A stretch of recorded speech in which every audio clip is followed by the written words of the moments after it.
So I think one of the things that Aaron said was pretty simple way to think about Sagittarius. Sagittarius is the energy that Zane chose in his new name, and when he sort of went on the adventure of the spiritual teaching that he imparted upon us. So for those of you that feel like you're connected to Zane or you understand him just even through reading his works, you can think about that example that Aaron was depicting of a Sagittarius person. And I have Sagittarius moon. I have Sagittarius, Neptune is Sagittarius as well.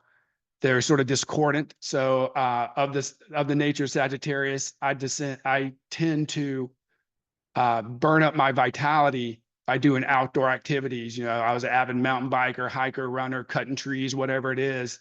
I'd be outdoors 8 hours a day. But then, you know, at some point in my life, I had to realize, how was that serving me? You know, was that something that was something I could carry with me on my adventures in my next life, and even to further refine my soul in this life? And, you know, those things are something that I had to give up because that was a sportiveness of Sagittarius. And as we think about the things I'll cover today, you know, Sagittarius is about loyalty, and that's loyal to your own personal philosophy. And we'll talk about what that is. That's loyal to the higher ideals, the true purpose, that spiritual intuition that you have, to how you're on this journey to transform yourself from your past into the future that you have consciously decided is best for you and those around you. And then we'll delve into the magic of Sagittarius, where Zane talks about the astral world projecting, and even to Aaron's point, calling forth energy from the astral world, and why at the stage of the seventh arcanum, we begin to have to explore that realm to get more truths and to get more awareness.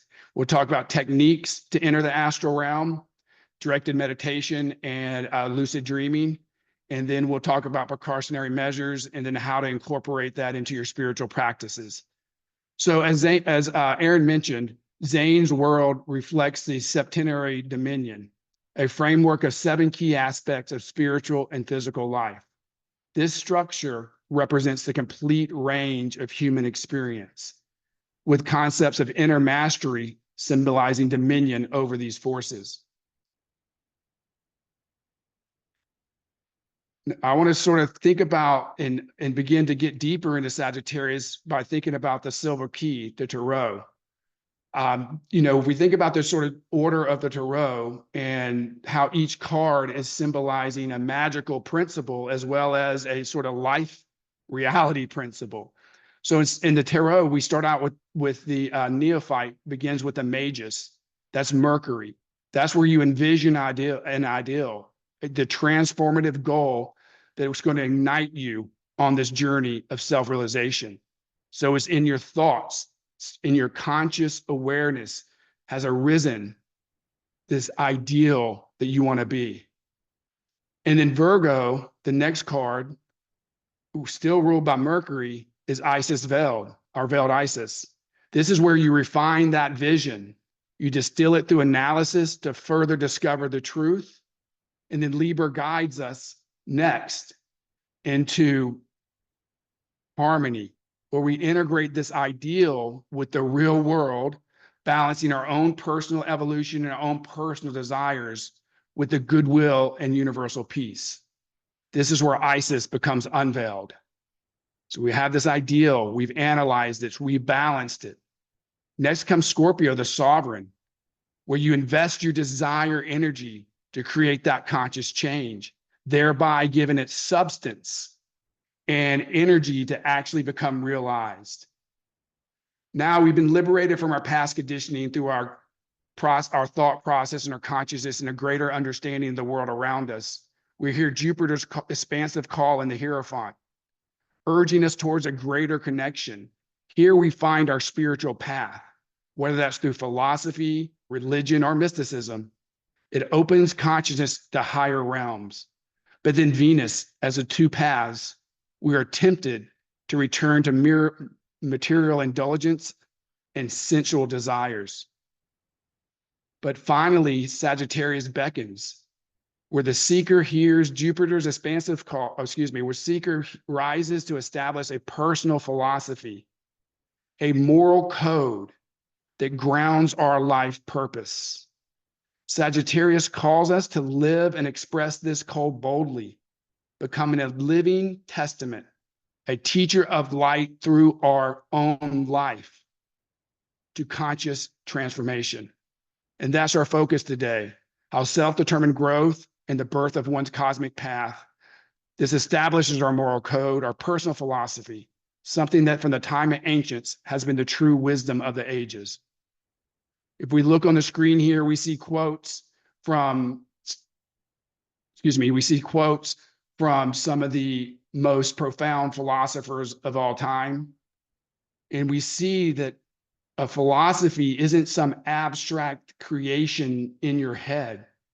It's something that you actually live. You hear Nietzsche, he who has a why to live can bear almost any how. The most modern of philosophers, Wittgenstein, philosophy is not a theory, it's an activity. Marcus Aurelius, the Stoic philosopher, wastes no more time arguing about what a good person should be. Be one. As we think about developing our moral code, the occult science that's related to Sagittarius is spiritual astrology. And as a quote, spiritual astrology reveals the facts from which the wisest men of all time have learned regarding the nature of their soul, its destiny, and how it may best make progress. Such facts have been recorded more specifically in the pictured constellations. These pictured constellations thus form a positive key to the sacred books of the world and give detailed instructions on how the soul must best proceed through spiritual heights. Now, what is this moral code? Here at the Church of Light, we're not prescribing any moral code. There's certain suggestions that have been time proven to be what most people in the organization may feel and what Zane felt was the best moral code. But at the end of the day, we are all sovereign individuals. And once we obtain adepthood, we face a profound choice to either walk the path of the materialist or the spiritualist. The paths are many. Each of us are on our own journey. And each of our paths offer unique lessons, but they're fraught with perils. Without conscious effort, these paths lead to unconscious transition to the next life, a burden we carry forward until we learn to build the spiritual body. Now, as we know, Zane, quote from Zane again, at least we know the basis upon which a perfect moral code must rest. It must rest upon the specialization of parts and division of labor. And as it embraces all souls in the universe, it must consider the universal organization, the cosmic organization, as a complete unit, a welfare of which as a whole must ensure the highest welfare of its component parts. And it says, and it goes on to say, there are many individuals within our nation who do not comprehend, nor do they live up to the generally accepted standard of morals. And of course, below the intelligence of man, we cannot expect life forms to understand the advantage or significance of working for the advancement of the whole cosmic organization. Even among men, at present, it is the few rather than many who perceive the world progress is of greater importance than the welfare of their own nation, or that national progress is more important than their own individual bank account. But the inability of more than a few to perceive its advantages and its truth does not prevent there being a uniform and universal moral code of morals applicable alike to all souls. The code is very simple and may be stated thus: a soul is completely moral when it is contributing its utmost to cosmic welfare. Now, what is all that saying? It's basically saying we each have our own unique place in the cosmic dance of life, and that we are most satisfied and feel the most joy and energy and love of life when we're fulfilling our true destiny. And the way you fulfill that in most cases is by doing your true destiny. You are actually contributing the most to cosmic welfare.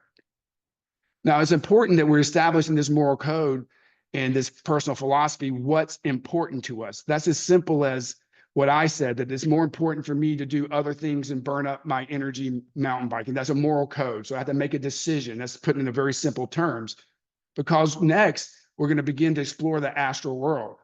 That's the magic of Sagittarius.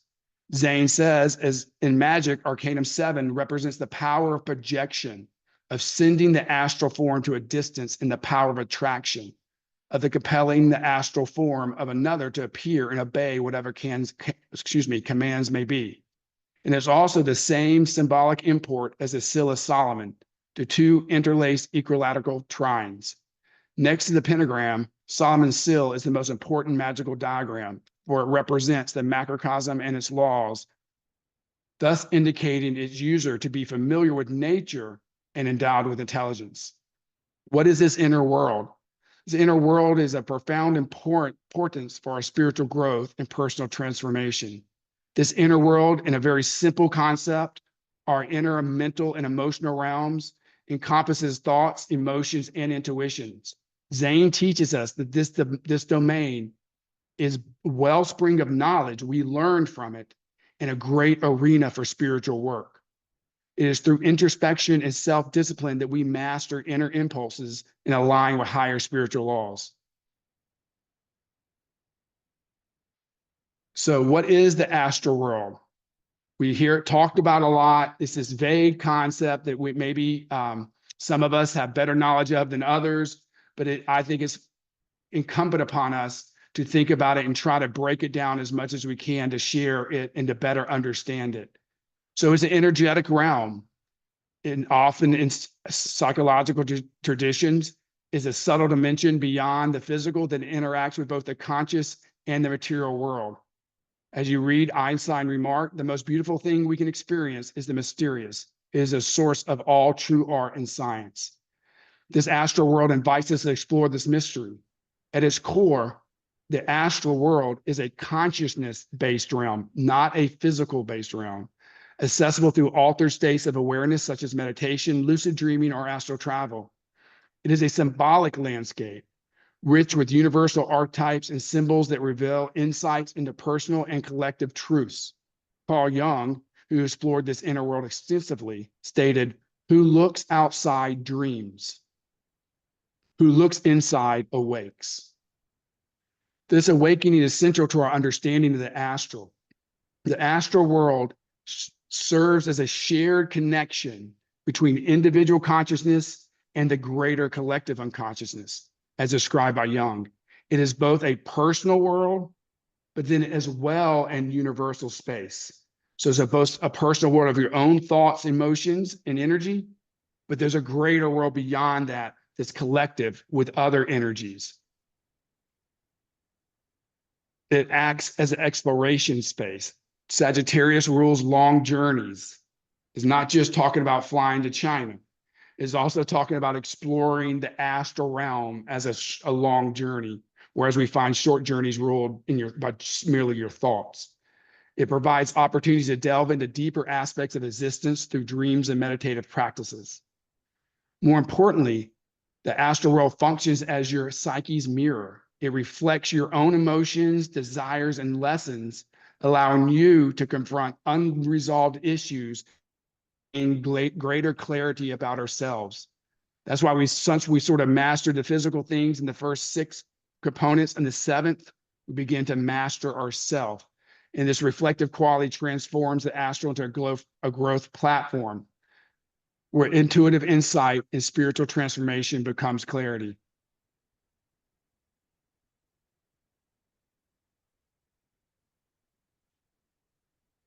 That's science, is sort of just psychological take on it. But as students of the arcane arts, we realize that there's invisible energies influencing astral and physical worlds. Science does not yet have tools sophisticated enough to measure these energies. But we know that we have an astral body that we use to explore through astral projection, through guided meditation. We know that the astral world is full of symbols. So we see things and hear things, smell things, whatever works for you, that correspond to something else, but aren't merely evident in the way they're appearing, that it takes a little insight in order to understand that symbolism. And that's why we do the work that we do here, so that we have that knowledge that we bring forth into the astral world, so that we can bring our critical consciousness to bear and have reason involved in that journey, as opposed to being swept up into fantasies. It goes along with the law of correspondence. We know that you travel and move through the astral plane by aligning your vibrations to the vibrations of the area you want to go. That whatever your dominant mood, as Zane would call it, when you travel to the astral, will tend to demonstrate the astral plane that you go to. So if you're generally a depressive person, you'll go to an area of the astral plane surrounded by depressive type energy. That's where you're drawn. If you're a lustful person, you'll go to a lustful area of it. If you're a devotional person, you'll go to a devotional spiritual part of it. So depending upon that, your energy is what drives what happens in there through the law of correspondence. We know there's both higher and lower zones to the astral plane. Zane talks about the astral slums. He talks about the highest levels of the astral, closest bordering on the spiritual. We know that the universal laws that we learn here in nature, that we learn through observing the physical world, they apply in the astral in their own corresponding way. We know that the path of mastery is through the astral, that we learn to control our thoughts and our emotions, and then focus our awareness on what we're attempting to accomplish. And we know that the population of the astral world is a world of consciousness, and there are other beings that have consciousness that may not be as similar to us as those that are in the world of the physical, because in the astral world, the consciousness takes different shapes and forms. This is the world where you learn to develop your ESP, the sense that allows you to navigate the astral world fully. So this is where the sense of sight, as in the physical world, the sense of smell in the physical world, we had, when we were babies, we had to learn to develop those. We had to learn to discern a tree substance from an air substance from the ground and begin to make sense of the physical world. When we begin our journeys into the astral world, we're just like that. So we have to be very aware that our senses probably aren't developed there, because we have not spent how many years you've been alive in that world as fully as you've had. That's why we understand that this is a dedicated process.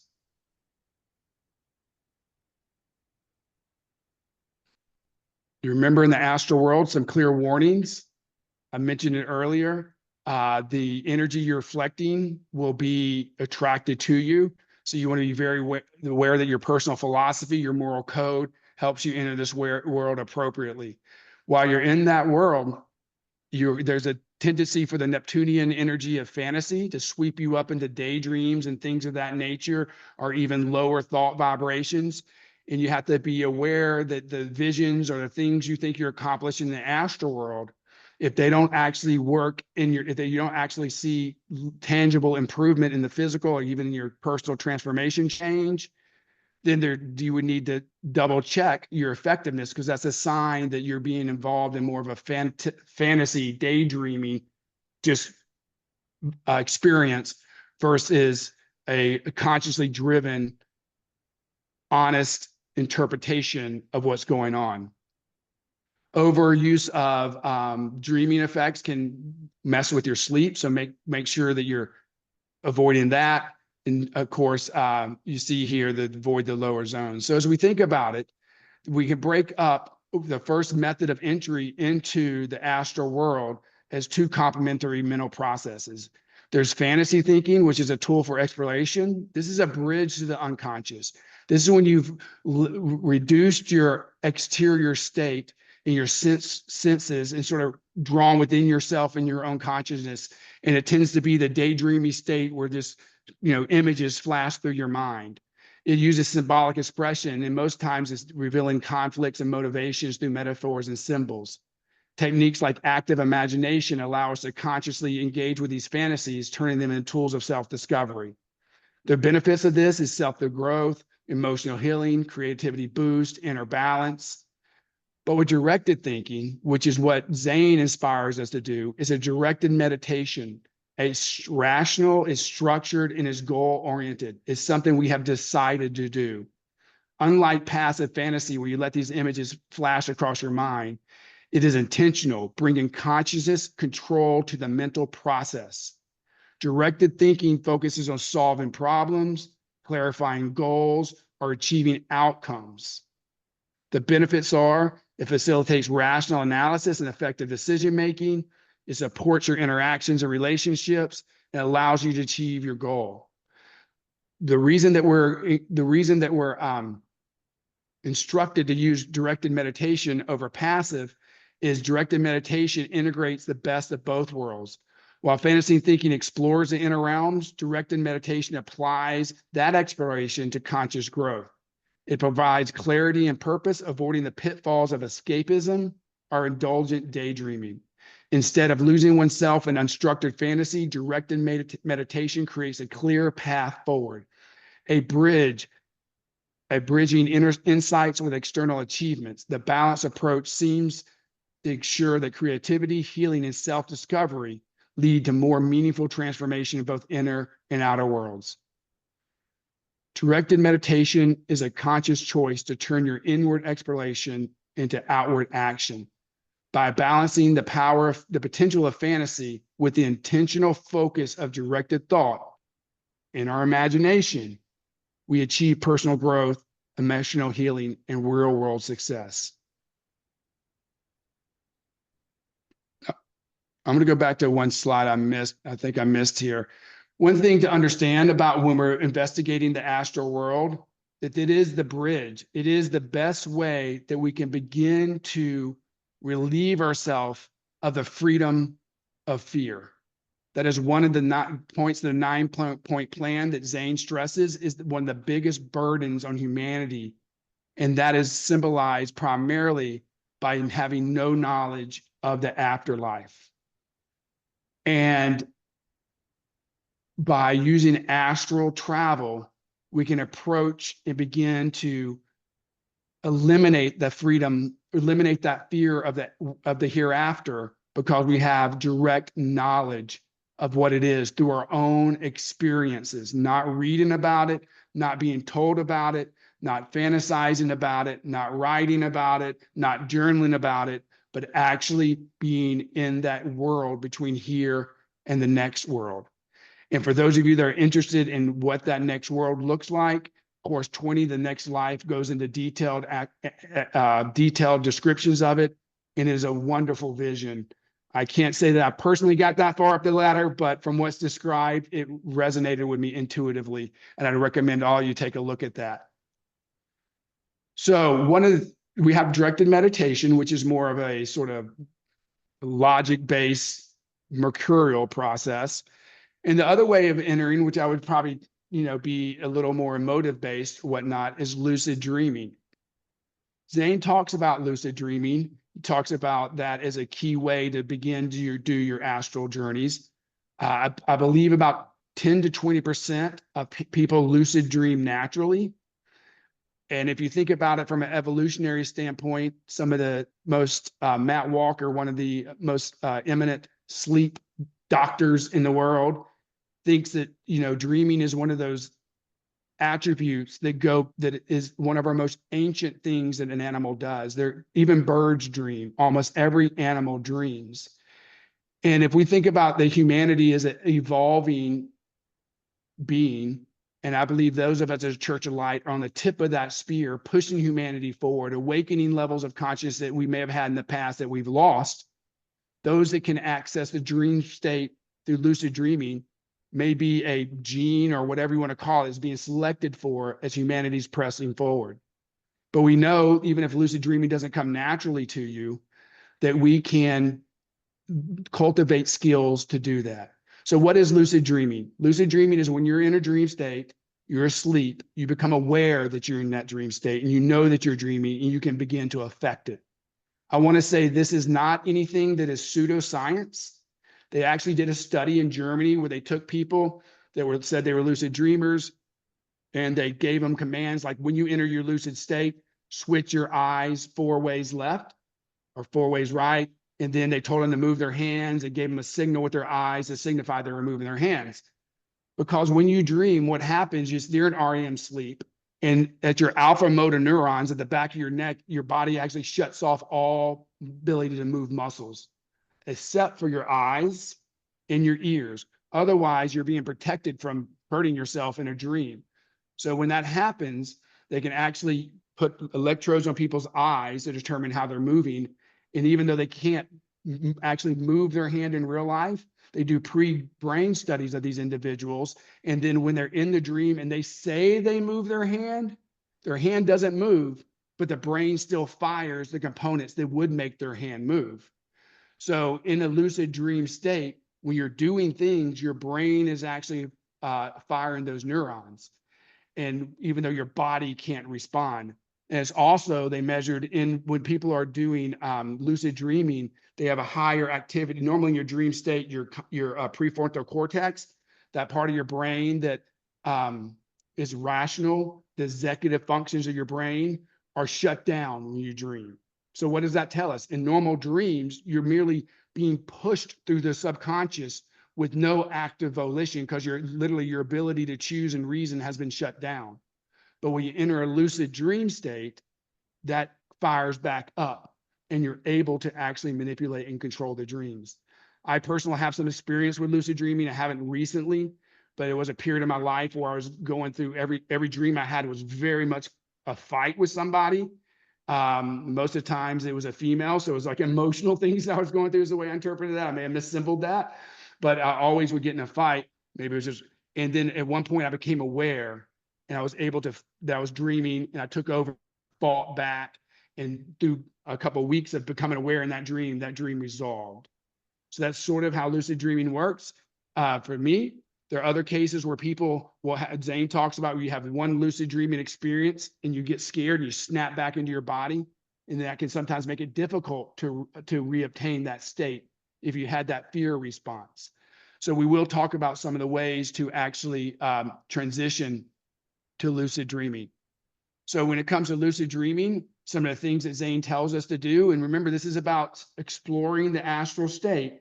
And we've already established our personal moral philosophy and code. So we have, when we're in this dream state, we're not like becoming the best snowboarder in the world. We're trying to use it for things that we can actually grow us in a deeper, more profound way. Don't want to be caught up in that Neptunian. My Neptune's discordant.